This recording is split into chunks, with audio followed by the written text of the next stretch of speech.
in the garage for our Azure Standard unboxing order for July of 2024. I have hit the beginning of super busy season here on our homestead.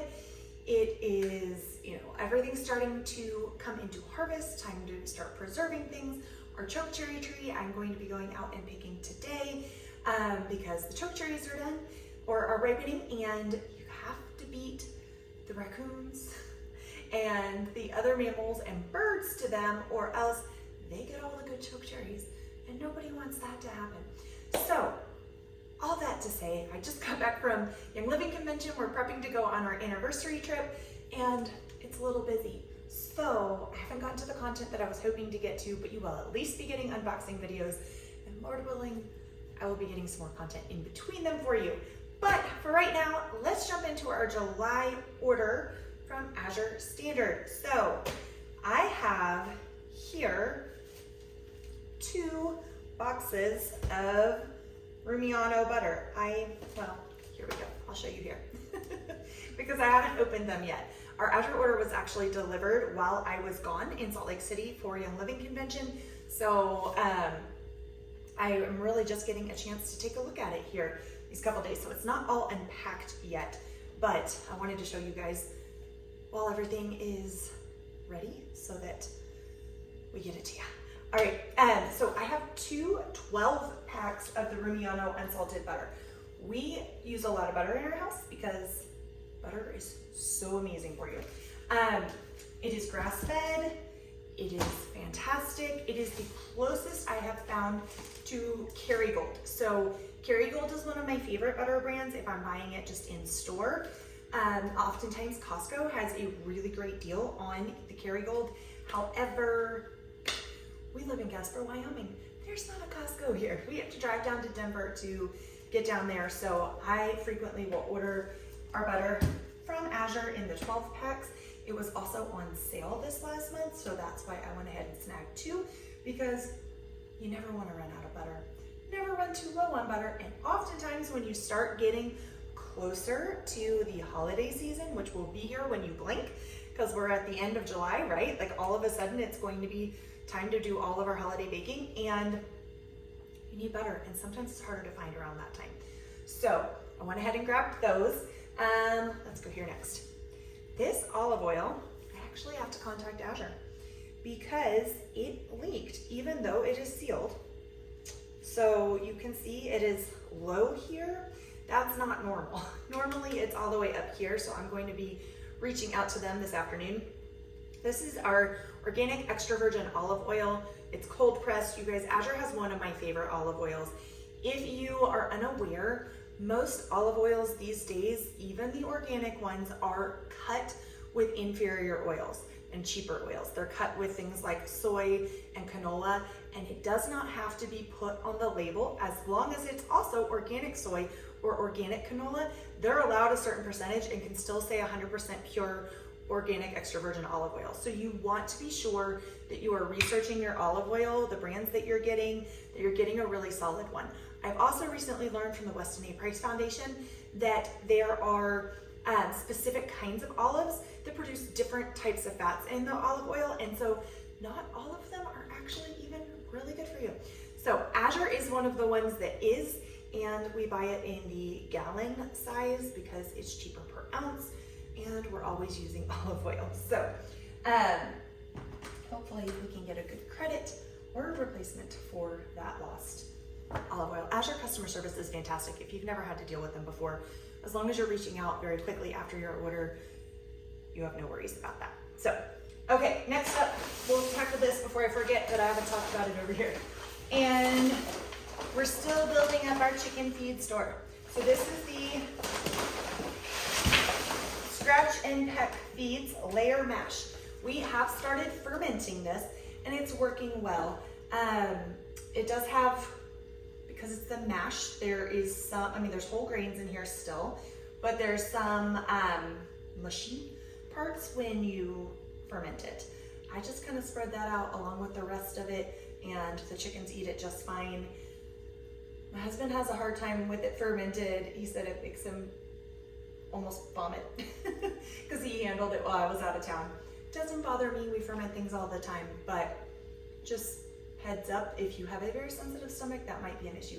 But I'm hoping that as we are fermenting it, we're able to get ahead on our feed stores a little bit more. So I would ideally like to have several unopened bags in our freezer so that we are, you know, ahead on our chicken feed in case we were to have a sourcing issue or anything for whatever time. So this is, did I say already, soy-free, corn-free. So you're getting lots of really good nutrition. That's not just the cheap grains that are filler grains for your chickens.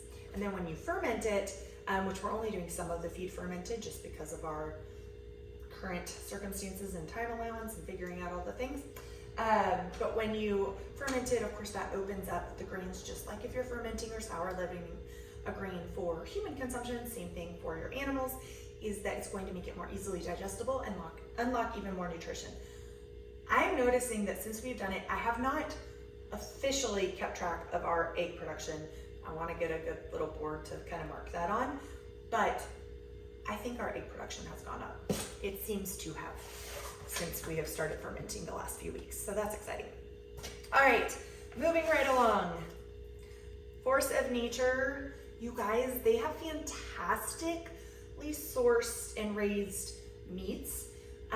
You can find them here in natural grocers in our store, our local store. A lot of natural grocery stores carry them, but Azure has their products as well, and they were on sale last month. So I grabbed us just one of the grass-fed, pasture-raised venison plus beef breakfast sausage because my husband loves venison, and we are just starting to get into some hunting stuff. So we don't yet have any venison in our freezers, but hopefully soon.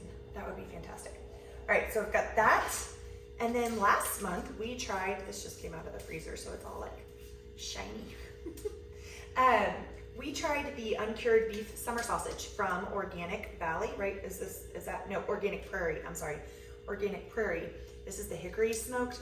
This was wonderful. We really enjoyed it on our charcuterie boards. I probably wouldn't do it all year long. There's a reason it's called summer sausage. I like seasonal things. I don't know about you, but we went ahead and grabbed a second one of those for some more summer charcuterie boards. Then, last but not least, can I ever get through a video without saying last but not least when I get to the last item? Probably not. Probably not. Oh my word, can we get this open? If I can ever get this package open, friends, I didn't think this was going to be so difficult, or I would have done it before I pressed play. Okay, here we go. So, I mentioned our anniversary trip. We are going to a guest ranch, and so we will be horseback riding and wearing our new cowboy boots quite a bit. Mine are pretty close to broken in now, but even still, I like to wear some wool socks with them because if your feet get sweaty, any water gets in them, then you're not worried about the boots rubbing up against your feet. These are also some of my favorite socks for when I'm wearing my minimalist shoes hiking, if for some reason I'm not wearing my earth runners. Because I love to wear my earth runners, but sometimes you need a little bit more protection than that depending on where you're hiking at and such, and what the weather is, right? So these are the Maggie's Organic Urban Hiker socks, and I have a couple pair of these. I will say the website says they're gonna last like forever and ever. That's not been my experience. They do last for a couple years. I grabbed 3 more pair because I like them, right? I'm still looking for better wool socks.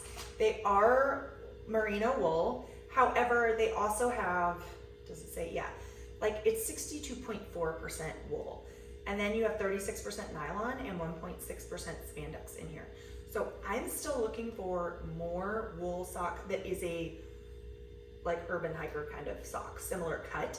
If you know of a really good brand that's like as close to 100% wool as you can get, please let me know down in the comments. I do love, I believe it's the Buffalo Wool Company is the name. I don't think it's the Bison Wool. I think it's the Buffalo Wool Co. I think is the name of the one that I have some of their like really thick winter socks, and I adore them. They do have a few other materials, but not that touch your skin. The only thing that touches your skin is the wool. And I really, really like those socks, but they are way too thick for my cowboy boots and would be way too hot this time of year. So If you know of any others, let me know. But I do like these Maggie's Organic, clearly, because I bought 3 more pair. So I have 5 total, because I don't know if we can wash things very easily at the guest ranch. This is our first time going to a guest ranch. We're very excited about it. Horseback riding and hiking and fishing and just relaxing and being out of cell range. So I will say next week, yes, next week, there will be no new videos. The following week, you should see some videos. All right, that is our July Azure Standard order for you. I hope it has been a blessing for you and that you enjoyed learning a little bit about the products. Let me know some of your favorite Azure Standard products down in the comments below, and stay tuned to the channel because when I come back, I'll be sharing more about the new Young Living products and our unboxing and all of that kind of stuff. I'm gonna have a little bit of time on one of the Young Living products, the new convention ones, and I can't wait to share it with you. So until next time, take care, friends. Cheers.